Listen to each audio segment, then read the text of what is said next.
Hello champions, अपने बिहार को जानो MCQ सीरीज BPSC 70 PT के लिए, ताकि पूरी तरीके से बिहार स्पेशल की तैयारी हो जाए। ना केवल तैयारी बल्कि सीरीज में रिवीजन भी आपका होगा, तो आप इस सीरीज के साथ बने रहिएगा। हम लोग 8 से 10 मिनट के वीडियोस हर रोज एक समय अंतराल पे आपको उपलब्ध करवाते रहेंगे। पूरा पाषाण कालीन हस्त कुल्हाड़ी चाकू इत्यादि जेठियन से मिला है। जेठियन किस जिले में स्थित है? जो जेठियन जगह है वो किस जिले में स्थित है? पटना, गया, नालंदा और मुंगेर। आंसर क्या होगा? आंसर इज बी, गया। गया में स्थित है। ठीक है, और कब का है? तो पूरा पाषाण कालीन समय का यह हथियार मिला है। दूसरा सवाल है, आरंभिक पूरा पाषाण कालीन औजार निम्नलिखित में से कहां से प्राप्त हुए हैं? मुंगेर का भीम बांध, पटना का मंगल तालाब, बिहार शरीफ, मोतिहारी।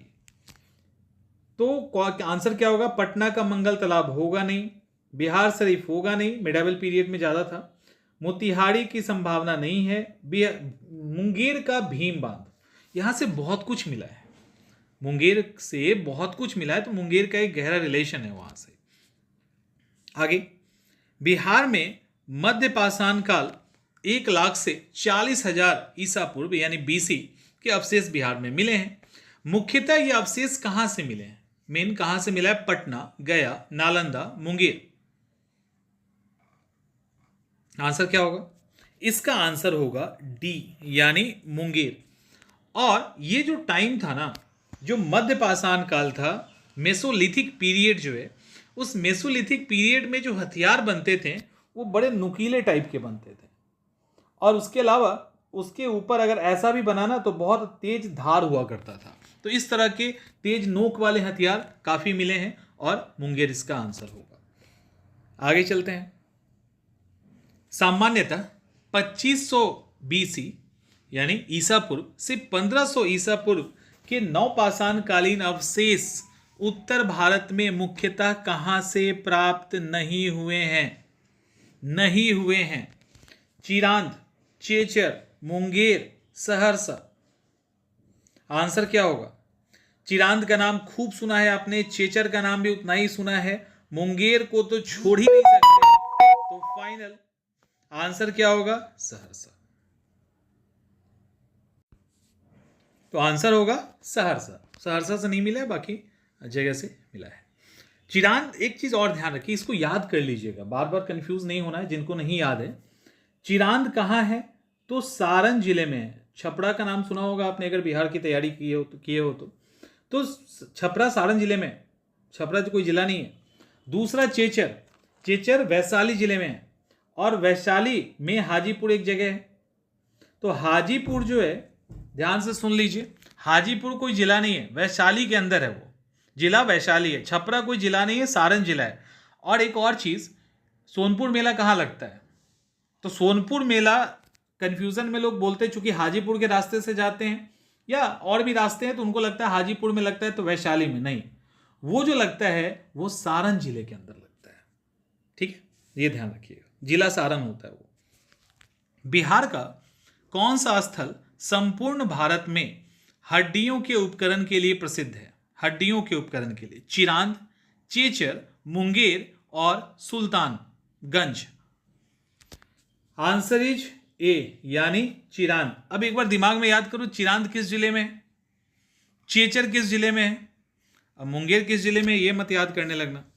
नवपाषाण काल, ताम्रपाषाण काल और उसके परवर्ती चरण के अवशेष बिहार के चिरांद से मिला है। अच्छा, चिरांद किस जिले में, यही सवाल ही है। चलो, हो गया आपका काम। चिरांद सारण जिले में है। दूसरा, ओके, ये भी सवाल तो रिपीट ही हो गया फिर आप, चलो अच्छी बात है। नवपाषाण कालीन, ताम्रपाषाण कालीन और उसके परवर्ती चरण के अवशेष बिहार के चेचर से मिला है। चेचर किस जिले में है? तो चेचर हम लोग अभी कर लिए, वैशाली जिले में है। आगे, नवपाषाण काल और ताम्रपाषाण काल और उसके परवर्ती चरण के अवशेष बिहार के निम्नलिखित किस स्थान से नहीं मिला है? किस स्थान से नहीं मिला है? चेचर, सोनपुर, गया और जहानाबाद। तो आंसर इज डी। बिहार में आदि मानव का प्रारंभिक साक्ष्य कहाँ से मिला है? कहाँ से मिला है?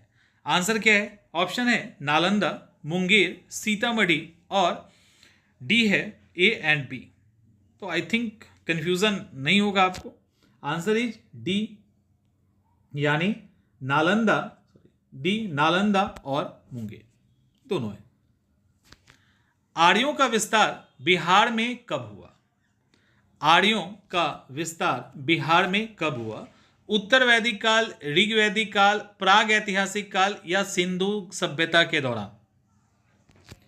तो पहला डी तो कट जाएगा, देख लो, अगर नहीं भी आपको पता है तो डी तो कट जाएगा और डी कट जाएगा। अच्छा, डी क्यों कटेगा ये भी सोचने की बात है, क्योंकि सिंधु घाटी सभ्यता के दौरान तो सिंधु वाले लोग थे, आर्य तो उसके बाद आए हैं, तो डी तो हुआ नहीं। प्राग ऐतिहासिक काल क्यों कटेगा? उस समय तो आर्य थे ही नहीं, वो तो और सिंधु घाटी सभ्यता के पहले की बात है, तो आर्य का कोई कॉन्सेप्ट नहीं है। अब आपका फंसा मामला ऋग्वेद और उत्तर वैदिक काल में। तो अगर हिस्ट्री थोड़ा भी पढ़ा है तो बिहार की हिस्ट्री स्पेशल पढ़ने की जरूरत नहीं है। आपको पता है गंडक नदी के किनारे उत्तर वैदिक काल में आए थे आर्य, है ना। और उत्तर वैदिक काल में जो आर्य का बिहार में विस्तार हुआ, तो सतपथ ब्राह्मण अगर आपको याद होगा तो विदेह माधव के द्वारा पुरोहित गौतम के द्वारा अग्नि का पीछा करते हुए गंडक नदी तक पहुंचने की कहानी शतपथ ब्राह्मण में कही गई है, वो इंपॉर्टेंट है। ऋग्वेद में बिहार के क्षेत्र के लिए किस शब्द का प्रयोग किया गया है? किस शब्द का? कीटक, व्रात्य, मलद, करुणा। कीटक, व्रात्य, मलद और करुणा।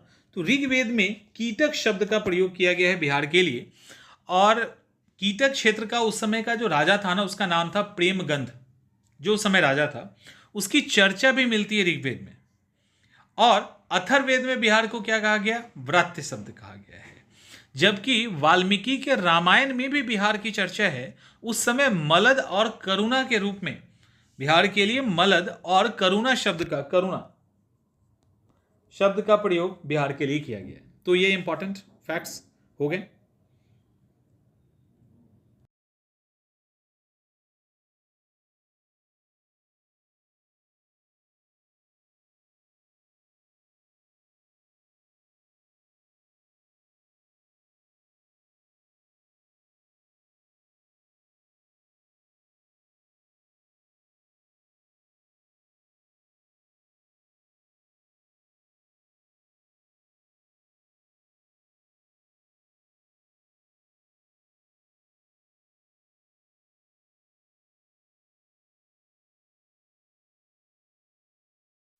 इस क्लास के साथ इतना ही।